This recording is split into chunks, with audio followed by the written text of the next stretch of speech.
The unboxing ceremony. Yes. This is the wrong one.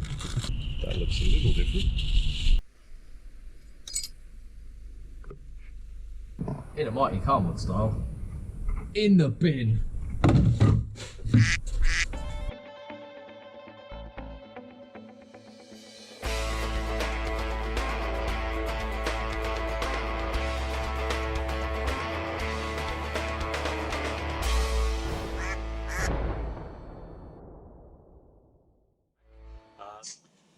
Hi, welcome back to the channel. I'm here with Steve, an old friend of ours. We're going to have a look at his 2008 Chrysler.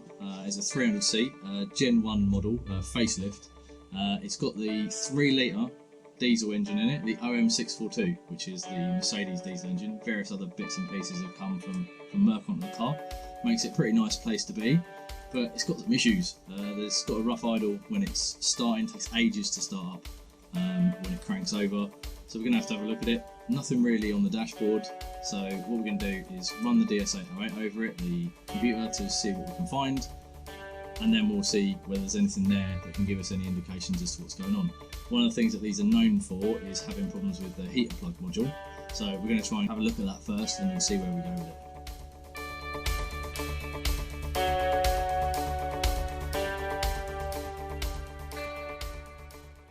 The OBD port on these is located on the driver's side, as you'd expect, underneath the dash, just up under here. I think you'll probably just about see that, underneath the steering wheel, just above the brake pedal.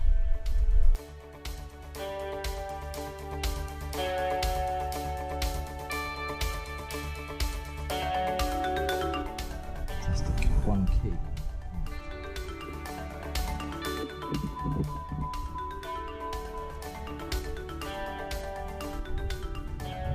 Boot it up.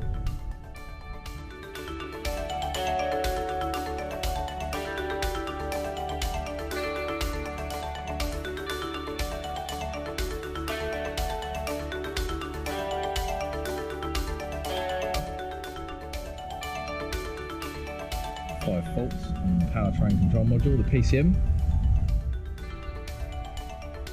Very likely to be the heater plugs. Let's have a look and see what we've got. Quite a lot of modules in these cars.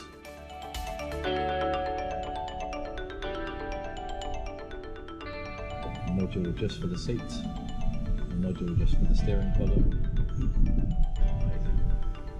There you go, let's have a look at these errors on the PCM.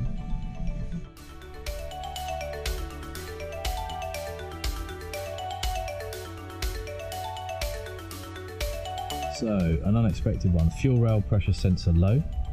That's one we'll have to have a look at later. And then cylinder plug 1, 2, 3, 4. That's interesting because there's 6 cylinders. It's fairly unlikely that there's going to be 4 glow plugs gone at one time. So we'll look at the freeze frame data for these. So 47,283 kilometers and 8,503 minutes. It's been active. That's for number 1, 47283. Number 2 is exactly the same. It's unlikely 2 would fail at exactly the same time. And a third one at exactly the same time as well. So exactly the same failure point in time. Very, very unlikely that 3 would go at the same time. Possible if there was 3 on one side and there was some issue with the wiring loom, but there's 4, so it's unlikely there's an issue with the wiring loom on both sides that would only affect 3 on one side and 1 on the other, and that's also at exactly the same mileage occurrence as well. So quite likely this is what we suspect it is, which is the heater plug control module.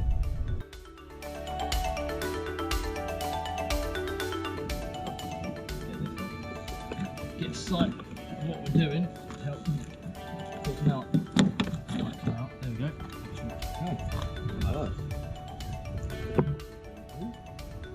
I'm guessing muddled in amongst all of this stuff, there must be some heater plugs. However, having had a look at the manuals, the control module is down here. So we should have to replace that. Luckily, we've already ordered one. Where's all this sun suddenly come from? Sun? It's supposed to be raining today. It's supposed to be absolutely throwing it down today, and it is sunny. Well, if we do drop anything in there, which I don't intend to do, there are loads of spare Mercedes parts in the garage. Please don't. Mechanics drop stuff, it's a fact of life. They just don't want you to know, I think. Aha, there we go. Take that one first, shall we? Ah, see, Mr. Nuttall has come pre-armed. Big Si's come pre-armed with a magnetic recovery tool. Because they have so much faith in my ability to... Oh, well, you know the way it is. If I didn't bring the tool, you'd drop it. This if is I do true. bring the tool, you're not going to drop it. This is very true. Scare it into not falling off by showing it a magnet. A mechanic's life is always about preempting sod's law. This is true.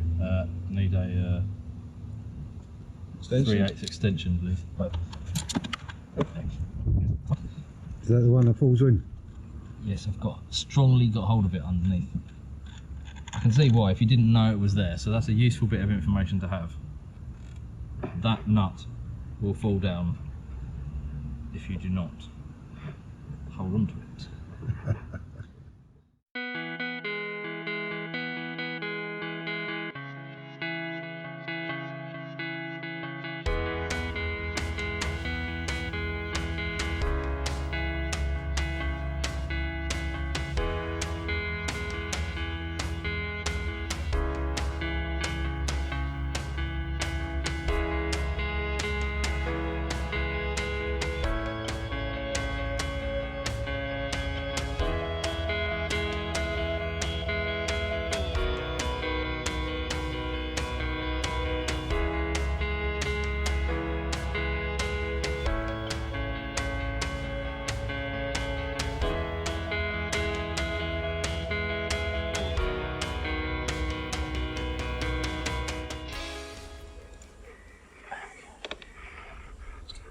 One bracket. How much wiggle room do we have in this thing? Possibly enough. Just about. There we go.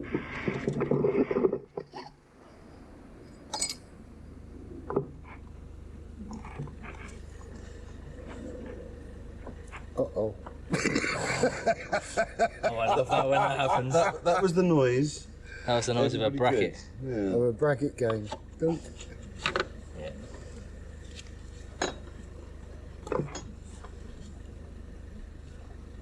It's over there. One bracket. Which is the one that goes around this, I think. Ah, okay. Which, by the look of it, I am going to have to get out because it's not. I don't know what else is holding that one.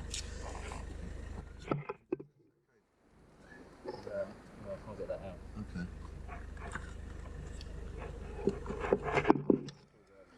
Because if I can get them out, there might be enough room to Get that off, yeah. get it into the right place. But there's not the only connector, there's two connectors over here. Some WD-40. Okay.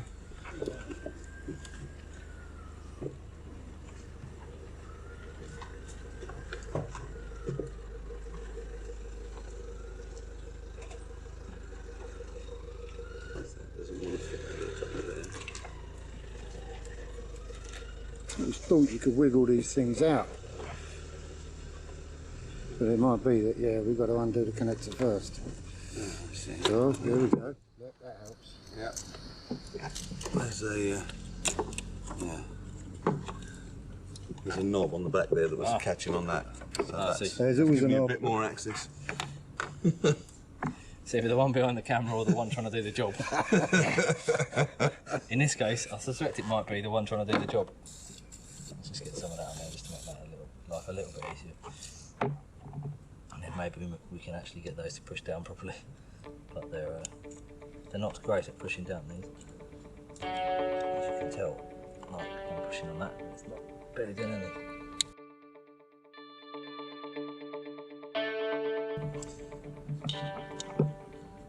Just try and burn it. There you go. Just needs three Just do hands. 3 hands, yeah. Or a bit more patience. So when you're doing the glow plug module on a Chrysler, 3 hands. Yeah. Buy in some extra hands from somewhere if you need to.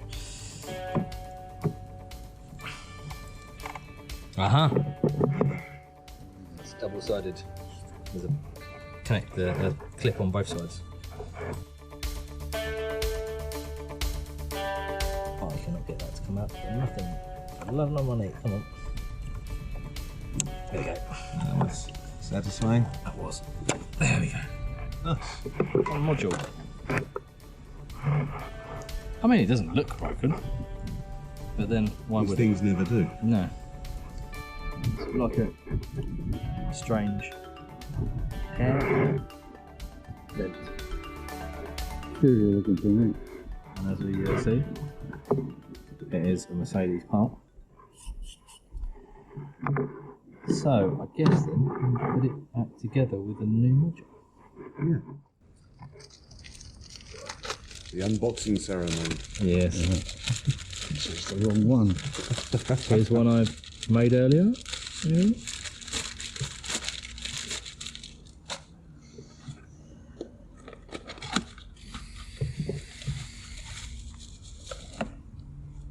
That looks a little different.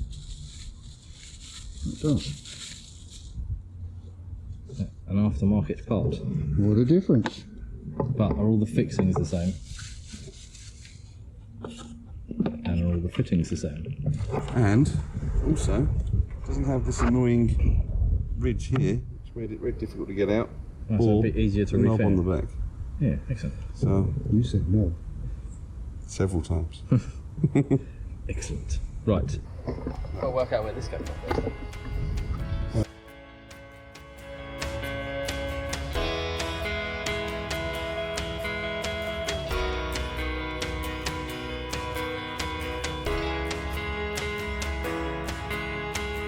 This is definitely one of those jobs that you mess about for half an hour working it out, but if you were ever to do it again, you would just be zip, zip, zip, You'd done it. Yeah. You'd be done in seconds, wouldn't you'd be done in seconds. Probably take you less than 5 minutes if you've done one of these. it? Yeah, I would have thought so. So potentially, after people have watched this video, they should do it instantly. Yeah.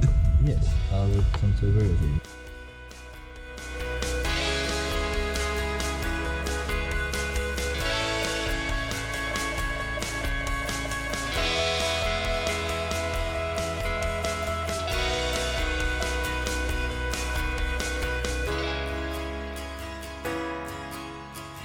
They were the codes, and they were active codes.